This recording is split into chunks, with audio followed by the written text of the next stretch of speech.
Buenas tardes, amigos de DECO, nuevamente con ustedes.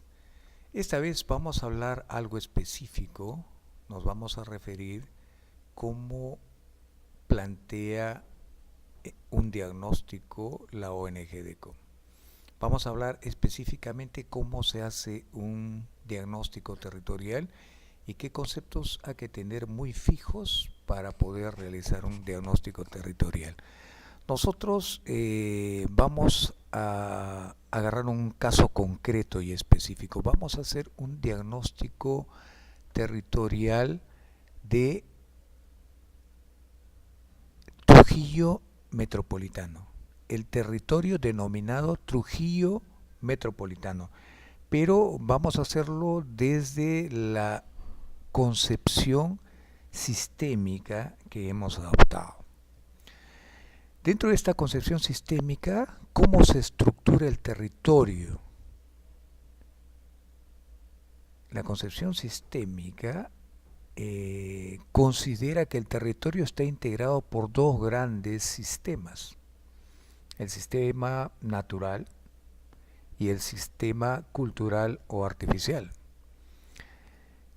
¿Cómo se interpretan estos sistemas desde el punto de vista del Estado?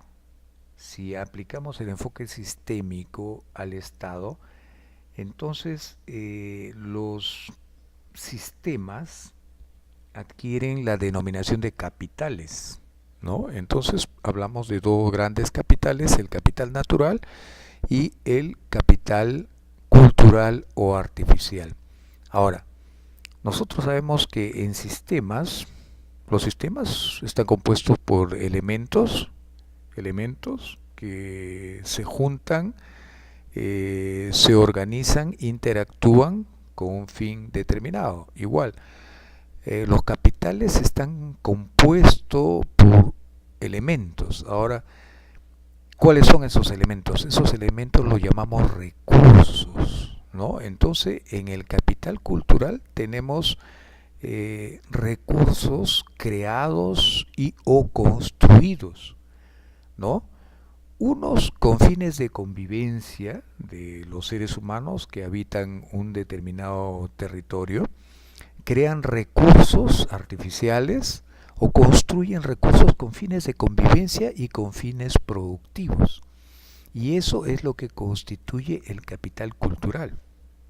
Vamos observando que estamos definiendo muy claramente para poder caracterizar ese territorio. Después hablamos del capital natural. El capital natural también está compuesto por recursos, ¿no? Los recursos naturales renovables, los recursos naturales no renovables y los servicios ambientales de los ecosistemas. Entonces aquí hemos visto claramente los componentes, los elementos constitutivos de un territorio. ¿Qué es lo primero que tenemos que hacer? Identificando estos elementos constitutivos que recapitulamos, capitales y recursos, comenzamos a hacer el diagnóstico. ¿Cuál es el procedimiento? El procedimiento se inicia por hacer un inventario para ver la calidad y cantidad de estos recursos, ¿no? Pero generalmente esto se hace basados en patrones internacionales. Por decir, una ciudad tiene 1 millón de habitantes, generalmente tiene un determinado número de recursos a su disposición. Eso es bien claro, ¿no? Para 1 millón de habitantes tienen que haber comúnmente tantos hospitales, tantas escuelas, ¿no? Lo básico, e incluso hasta se hace un promedio de cuántos policías por habitante, ¿no? O en otros casos se dice cuántos árboles por habitante tienen que existir, ya sea uno en lo referente a recursos artificiales y en el otro a referente a recursos naturales.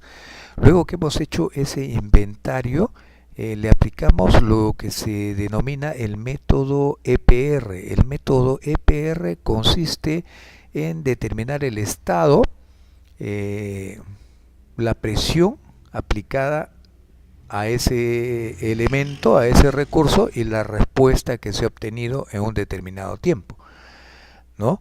Entonces ya vamos teniendo un concepto mucho más claro de ese territorio. Con esos datos emprendemos a hacer un análisis, discutimos al respecto y concluimos en algo concreto.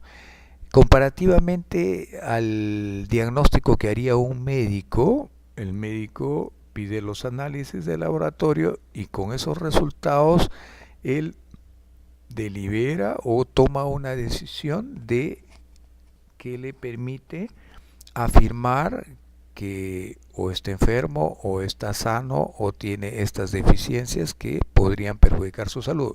Algo parecido sucede en el territorio. Con los datos que tenemos hacemos un análisis, discutimos y concluimos.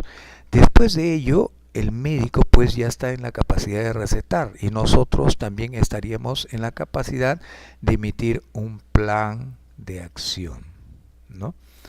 Entonces, amigos, esa es la idea.